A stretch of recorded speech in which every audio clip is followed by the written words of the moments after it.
तो पहला प्रश्न है, बाहरी कार्यक्रम हेतु छोटी मात्रा में टीके ले जाने के लिए उपयोग किए जाने वाले उपकरण को क्या कहते हैं? आप सबने देखा होगा, पोलियो का जब ड्रॉप्स पिलाने लोग आते हैं तो ऐसा एक बॉक्स सा लिए रहते हैं ना, सबने देखा है, ऐसे इसमें एक ऐसे लगा रहता है और ये बॉक्स होता है। तो इसमें क्या होता है, टीके वगैरह वैक्सीन वगैरह रखी रहती है। तो वही पूछ रहे हैं कि इस बॉक्स को हम क्या कहते हैं? वैक्सीन कैरियर कहते हैं। एक कैलोरी कितने जूल के बराबर होती है? 2.1, 5.14, 4.184 या फिर इनमें से कोई नहीं। सही आंसर आपका ऑप्शन नंबर सी हो जाएगा। एक कैलोरी 4.184 जूल के बराबर होती है। ये पाश्चुरीकरण प्रक्रिया का प्रयोग क्या शुद्ध करने के लिए किया जाता है? आप सबको पता है पाश्चुरीकरण एक प्रक्रिया होती है। अभी आपको आंसर बताते हैं, फिर आपको समझाते हैं कि क्या शुद्ध करने के लिए और कैसे होती है पाश्चुरीकरण की प्रक्रिया। देखिए, पानी को शुद्ध करने के लिए, वैक्सीन को शुद्ध करने के लिए, मांस को शुद्ध करने के लिए या फिर दूध को शुद्ध करने के लिए। सही आंसर आपका ऑप्शन नंबर डी हो जाएगा। दूध को शुद्ध करने के लिए पाश्चुरीकरण प्रक्रिया का प्रयोग किया जाता है। अब ये क्वेश्चन नंबर 4 है, टीकों के प्रतिकूल प्रभाव क्या है? यानी जब आपको वैक्सीन लगाई जाती है तो उसका प्रतिकूल प्रभाव क्या पड़ता है? बुखार होता है? हाँ बिल्कुल होता है। सिर दर्द होता है? हाँ सर सिर दर्द भी होता है। बेचैनी भी होती है। तो उपरोक्त सभी आपका सही आंसर हो जाएगा कि टीकों के प्रतिकूल प्रभाव क्या है। तो ये सभी प्रभाव होते हैं जब भी आप कोई भी टीका लगवा करके आएंगे, 2 दिन 3 दिन तक ये समस्या आपको देखने को मिलेगी। आगे बढ़ते हैं। CMR 2010 के अनुसार 7 से 12 माह के शिशु को स्तनपान करा रही महिला को कितनी कैलोरी प्रतिदिन आवश्यकता होती है? यानी अगर कोई महिला है जो कि 7 से 12 माह के शिशु को स्तनपान करा रही है तो बताइए उसको प्रतिदिन कितनी कैलोरी ऊर्जा चाहिए ही चाहिए। आइए देखते हैं, 420 kilo calorie, 620 kilo calorie, 520 kilo calorie या फिर 720 किलो कैलोरी। आइए आंसर देखें। सही आंसर ऑप्शन नंबर सी यानी कि 520 किलो कैलोरी ऊर्जा उसको चाहिए ही चाहिए। जो भी महिला ICMR 2010 के अनुसार कहा गया, जो भी महिला 7 से 12 माह के शिशु को अगर स्तनपान करा रही है तो। 7 नंबर है, अत्यधिक कैलोरी वाले भोज्य पदार्थ जिसमें मुख्यतः जल कम होता है, शर्करा अधिक होती है, शहद एवं घी लेने से कौन सा रोग हो जाता है? अगर आप इनमें से कोई भी चीज बहुत ज्यादा मात्रा में ले रहे हैं जिसमें आपको जल कम है, मतलब जल है ही नहीं इसमें, शक्कर बहुत ज्यादा है, शहद बहुत ज्यादा है, घी बहुत ज्यादा है, तो कौन सा रोग इनमें से हो जाएगा? मोटापा होगा, एड्स होगा, निमोनिया होगा, जुकाम होगा। सही आंसर आइए देख लेते हैं। सही आंसर है ऑप्शन नंबर ए यानी कि मोटापा हो जाएगा। अगर आप अत्यधिक कैलोरी वाले भोज्य पदार्थ ले रहे हैं, घी वगैरह ज्यादा खा रहे हैं, तला भुना ज्यादा खा रहे हैं, तो मोटापा नामक रोग हो जाएगा। और किस विटामिन की कमी से रतौंधी नामक रोग हो जाता है? आइए आंसर देखते हैं। विटामिन के, विटामिन ई, विटामिन सी या फिर विटामिन ए, किसकी वजह से रतौंधी नामक रोग हो जाता है? सही आंसर आपका ऑप्शन नंबर डी हो जाएगा। विटामिन ए की कमी से रतौंधी नामक रोग हो जाता है। इसे हम नाइट ब्लाइंडनेस भी कहते हैं, रात में कम दिखाई देने लगता है। नंबर 9 है, मधुमेह के दौरान इनमें से किससे बचना चाहिए? अगर किसी व्यक्ति को डायबिटीज हो गया है तो इनमें से कौन सा खाद्य पदार्थ उसको नहीं लेना चाहिए? विटामिन वो तो जरूरी ही है भैया, प्रोटीन ये भी जरूरी है, खनिज पदार्थ ये तो जरूरी ही है, तो फिर क्या नहीं लेना चाहिए? जो आपका पोषक स्वीटनर होता है, जिनमें मिठास ज्यादा होती है, मीठी चीजें ज्यादा होती हैं, उनको नहीं लेना चाहिए। अध्ययनों से पता चलता है कि मुख्य भोजनों के साथ एस्कॉर्बिक एसिड से समृद्ध फलों के सेवन से किसमें सुधार आ सकता है? यानी कि आप खाना खा रहे हैं, अगर खाने के साथ में आप एस्कॉर्बिक एसिड का मतलब समझ रहे हैं? विटामिन सी से युक्त अगर आप फल लेते हैं तो बताइए क्या फायदा आपको होगा? हीमोग्लोबिन का स्तर बढ़ेगा, कोलेस्ट्रॉल के स्तर पर फर्क पड़ेगा, जीवाणुओं से बचेंगे या फिर इनमें से कोई नहीं।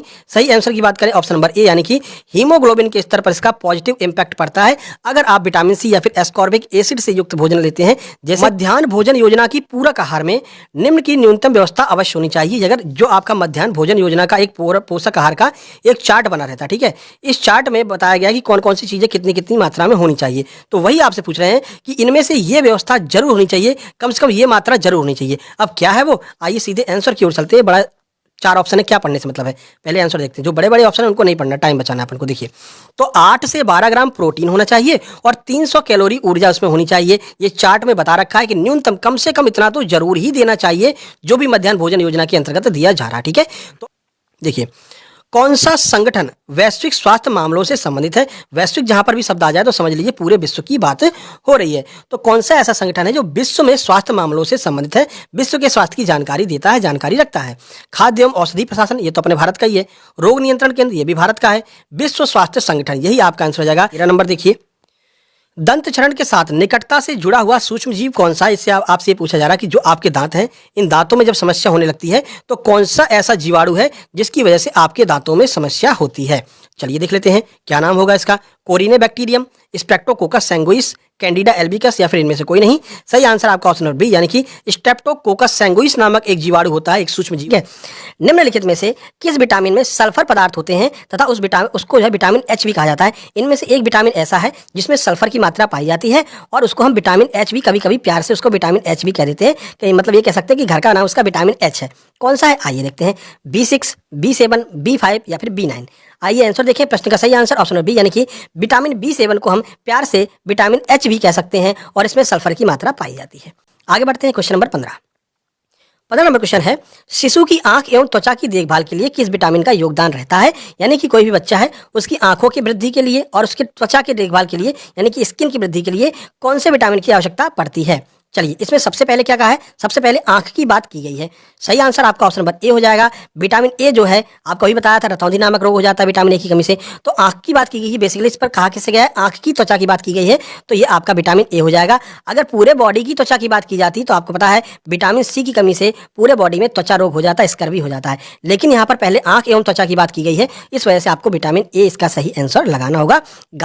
रक्त में हीमोग्लोबिन की कमी का दुष्परिणाम क्या होता है, अगर शरीर में हीमोग्लोबिन की कमी हो गई तो क्या दुष्परिणाम हमको देखने को मिलने वाले हैं हमारे बॉडी में। हीमोग्लोबिन समझ रहे हैं, हीमोग्लोबिन कहाँ पाया जाता है, रक्त में पाया जाता है। इसमें हीम नामक एक जो है मतलब हीम नामक एक रंजक पाया जाता है, जिसकी वजह से हमारे बॉडी का जो रक्त है इसका कलर रेड होता है। पूछ सकते हैं कि रक्त का कलर लाल क्यों होता है, तो ध्यान रखना इसमें हीम नामक एक पदार्थ पाया जाता है जिसकी वजह से हमारे बॉडी का जो रक्त है इसका रंग लाल होता है। ठीक है, तो हीमोग्लोबिन का सीधा सीधा अर्थ है हमारे ब्लड में, और अगर ब्लड हमारे शरीर में कम हो जाएगा तो क्या दुष्परिणाम मिलेंगे यह आपसे पूछ रहे हैं। आइए देखते हैं, शारीरिक वृद्धि में कमी हो जाएगी, बिल्कुल भैया शारीरिक वृद्धि में कमी हो जाएगी। और अगर ब्लड नहीं पहुंचेगा तो कुपोषण का शिकार हो जाएंगे।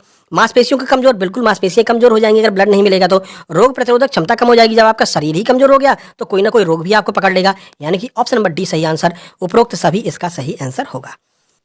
रक्त में पाए जाने वाले आरबीसी के निर्माण के लिए किस तत्व की आवश्यकता होती है। यानी आपके बॉडी में आरबीसी का निर्माण होता है। आरबीसी क्या काम करता है, रेड ब्लड कार्पल्स इसका फुल फॉर्म होता है, और ये हमारे शरीर के सभी ऑर्गन्स को जो है ऑक्सीजन पहुंचाता है। कई बार आपको बताया है ये हमारे शरीर को ऑक्सीजन पहुंचाने का काम करता है। ब्लड में आरबीसी पाए जाते हैं, तो यही पूछ रहा है भैया आरबीसी जो है, अगर रक्त में आरबीसी को बढ़ाना है तो क्या चीज आपको ज्यादा खाना पड़ेगा, आयरन, क्लोरीन, आयोडीन, मैग्नीशियम। सही आंसर आप सबको पता है, आपका ब्लड कब बढ़ेगा, जब आप आयरन युक्त भोजन ग्रहण करेंगे। शरीर के किस भाग से कार्बोहाइड्रेट के पाचन से बने अवशिष्ट पदार्थों को निष्कासित किया जाता है। यानी कि जब कार्बोहाइड्रेट का पाचन हो जाता है तो उसमें से कुछ अवशिष्ट पदार्थ बचते हैं, बताइए उन अवशिष्ट पदार्थों को निष्कासित किसकी मदद से किया जाता है। छोटी आंत की मदद से, किडनी की मदद से, लीवर की मदद से, या फिर बड़ी आंत की मदद से। आइए देखते हैं, सही आंसर ऑप्शन नंबर डी, बड़ी आंत की मदद से। श्वेत प्लेग को अन्य किस नाम से जाना जाता है, यानी व्हाइट प्लेग जो होता है उसको अन्य किस नाम से हम जानते हैं। तपेदिक कहते हैं, डेंगू कहते हैं, मलेरिया कहते हैं, या फिर पीलिया कहते हैं। उसको तपेदिक कहते हैं। जो टीबी रोग हो जाता है ना, टीबी आपने सुना होगा, टीबी हो गया भाई, टीबी हो गया, इसी टीबी को क्या कहा जाता है, श्वेत प्लेग कहा जाता है, व्हाइट प्लेग कहा जाता है। ठीक है, आगे बढ़ते हैं, 21 नंबर पर चलते हैं। देखिए, निम्नलिखित में से एंटीसेप्टिक का आविष्कार किस देश में सबसे पहले किया गया था। आप सबको पता है भैया, कहीं पर चोट लग जाती है और उसको एंटीसेप्टिक लगा दो, अरे उसको एंटीसेप्टिक के लिए बोरोप्लस लगा दो, सबने सुना होगा ना। तो इस एंटीसेप्टिक क्रीम का आविष्कार सबसे पहले कहाँ पर हुआ था, या फिर एंटीसेप्टिक का आविष्कार सबसे पहले कहाँ पर हुआ था। लिवरपूल में, यूरोप में, भारत में, या फिर स्कॉटलैंड में। सही आंसर आपका हो जाएगा ऑप्शन नंबर डी, स्कॉटलैंड में सबसे पहले एंटीसेप्टिक का आविष्कार हुआ था, जिसको अब जो है सब लोग यूज करते हैं। 22 नंबर, आईसीडीएस से प्रश्न आ गया। देखिए, आईसीडीएस का गठन किस किस को मिलाकर के होता है। कुल मिलाकर के आपसे ये पूछ रहे हैं कि आईसीडीएस जो बनाया गया है, इस आईसीडीएस के अंतर्गत कौन कौन आता है, कौन कौन से अधिकारी इसके अंतर्गत आते हैं। चलिए देखें, जिला कार्यक्रम अधिकारी, बाल विकास अधिकारी, आंगनवाड़ी कार्यकर्ता, या फिर उपरोक्त सभी। सही आंसर आपका हो जाएगा ऑप्शन नंबर डी। आईसीडीएस किस किस को मिलाकर बनता है, तो जिला कार्यक्रम अधिकारी भी होते हैं इसमें, बाल विकास अधिकारी भी होते हैं जिसे हम सीडीपीओ कहते हैं, और आंगनवाड़ी कार्यकर्ता। इन 3-4 लोगों से मिलकर के आईसीडीएस का निर्माण किया जाता है। चलिए 23 नंबर देखिए, हाल ही में पाए गए किस विटामिन में कैंसर विरोधी गुण पाए गए हैं। यानी कि ये विटामिन अगर आप लगातार लेते रहेंगे, अगर आपके शरीर में कैंसर की समस्या है तो उससे आपको छुटकारा मिल सकता है या फिर राहत मिल सकती है। विटामिन के, विटामिन ए, विटामिन B17 या फिर विटामिन सी। आइए में कैंसर को समाप्त करने के गुण पाए जाते हैं। आगे बढ़ते हैं। आईसीएमआर 2024 के अनुसार संतुलित आहार के अंतर्गत भोजन में कुल ऊर्जा का कितने प्रतिशत भाग प्रोटीन से प्राप्त होना चाहिए। मतलब कि आपसे टोटल ये पूछा जा रहा है कि अगर आप कोई भोजन कर रहे हैं, इसमें 100% आपको ऊर्जा मिल रही है, तो उसमें से कितनी % ऊर्जा आपको केवल प्रोटीन से मिलनी चाहिए, यह आपसे पूछ रहे हैं। 50 से 55, 45 से 50, 30 से 35 या फिर 10 से 15। तो सही आंसर ऑप्शन नंबर डी, यानी कि 10 से 15% जो ऊर्जा है वो आपको प्रोटीन से मिलनी चाहिए। इतना खाना आपको खाना है, ठीक है ना। आईसीडीएस से प्रश्न है, आईसीडीएस के अंतर्गत इनमें से कौन सा विकल्प नहीं आता है, यानी कि इनमें से कौन सा ऐसा विकल्प है जो आईसीडीएस के अंतर्गत नहीं आता, आईसीडीएस में शामिल नहीं है। पोषण एवं शिक्षा ये तो दी ही जाती है। पूरक पोषण, आईसीडीएस में पोषण तो दिया जाता है, पूरक पोषण खाना पीना दिया जाता है। विद्यालय पूर्व शिक्षा भी दी जाती है, क्योंकि बच्चों को लेकर के जाते हैं आंगनबाड़ी में, ठीक है। आंगनबाड़ी में 5 साल तक के बच्चों को पढ़ाया जाता है। विश्व स्वास्थ्य संगठन, तो आंगनबाड़ी से WHO का कोई लेना देना नहीं है, तो यही आपका आंसर हो जाएगा, क्योंकि आपसे पूछा कौन सा ऐसा विकल्प है जो आईसीडीएस के अंतर्गत नहीं आता, तो ऑप्शन नंबर डी, विश्व स्वास्थ्य संगठन आईसीडीएस के अंतर्गत नहीं आता है। 26 नंबर आईसीएमआर से प्रश्न है, आईसीएमआर 2020 के अनुसार एक गर्भवती महिला को प्रतिदिन आयोडीन की कितनी मात्रा ग्रहण करनी चाहिए। यानी कि अगर कोई महिला प्रेग्नेंट है तो बताइए कितनी मात्रा में उसको आयोडीन प्रतिदिन लेना चाहिए। अब सीधे सी सही हो जाएगा, 250 यूनिट आयोडीन की जो है मात्रा लेनी चाहिए। आईसीएमआर में इसका वर्णन किया गया है। चलिए 27 नंबर, टीकाकरण जो होता है, जो डीपीटी का टीका लगाता है, वो किसके खिलाफ सुरक्षा को देता है। यानी डीपीटी का टीका अगर आपने लगवा लिया तो कौन कौन से रोगों से आपको सुरक्षा मिल सकती है। चलिए, डिप्थीरिया, पर्टुसिस और टिटनिस, इन तीनों से रक्षा करता है कौन, डीपीटी। और ध्यान रखना, पर्टुसिस को ही काली खांसी कहा जाता है, नहीं तो कहीं कंफ्यूज हो जाए, ऑप्शन में काली खांसी दे दें, फिर आपको ये काली खांसी तो पढ़ाई नहीं थी सर ने तो पर्टुसिस बताई थी, इसलिए आपको बता देते हैं पर्टुसिस को ही काली खांसी कहा जाता है। 28 नंबर, राष्ट्रीय स्वास्थ्य नीति कब सूत्रबद्ध हुई। कुल मिलाकर पूछ रहे हैं, जो राष्ट्रीय स्वास्थ्य नीति पहली बार बनी थी वो कब बनी थी। सीधे आंसर देखेंगे, ऑप्शन नंबर सी, 1983 में पहली बार राष्ट्रीय स्वास्थ्य नीति बनी थी। 29 नंबर पर चलते हैं। देखिए, किस वर्ष विश्व स्वास्थ्य संगठन ने भारत को मातृ एवं नवजात टिटनेस मुक्त घोषित किया था। यानी कि किस वर्ष WHO ने यह कह दिया था कि भैया अब भारत जो है वो टिटनेस मुक्त हो चुका है। टिटनेस मुक्त का अर्थ है कि अब ना तो किसी महिला में टिटनेस है और ना ही किसी बालक में टिटनेस होगी। कब कहा था ऐसा WHO ने, 2015, 14, 20, 10। सही आंसर की बात करें, ऑप्शन नंबर ए सही होगा। 2015 में WHO ने कह दिया भारत अब नवजात शिशु और महिलाओं में टिटनेस मुक्त है। यानी कि नवजात शिशु में और महिलाओं में टिटनेस नहीं हो सकती है भारत में। चलिए नंबर 30, भारत में कुपोषण का मुख्य कारण क्या है। जनसंख्या वृद्धि, अज्ञानता, गरीबी, उपरोक्त सभी। सही आंसर आपका ऑप्शन नंबर डी हो जाएगा। ये सभी कारण है जिसकी वजह से हमारे भारत में क्या है, कुपोषण फैलता है, ठीक है।